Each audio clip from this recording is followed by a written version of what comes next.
And moving on, the first set of interest rate moves by major central banks in 2025 indicate that it will be a year in which heavyweight economies, both developed and emerging, will diverge for a period.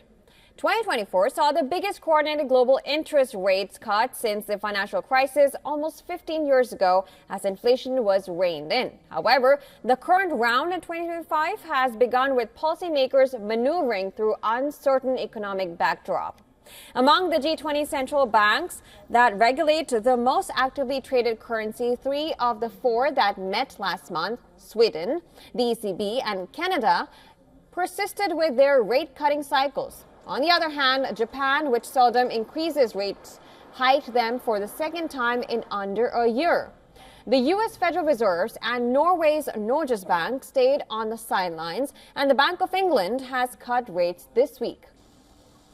The changes come as Donald Trump returned to the White House with a bang, launching trade tariff salvos and plans to shred multilateralism and regulation.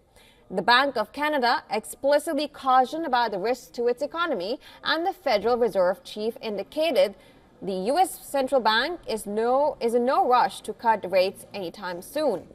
Now, in emerging markets, 3 central banks cut and 1 raised rates in January.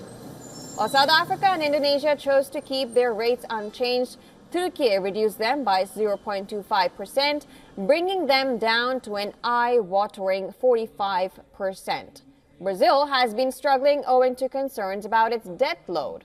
At its most recent meeting, it hiked rates by 1% and has already penciled in another increase for March.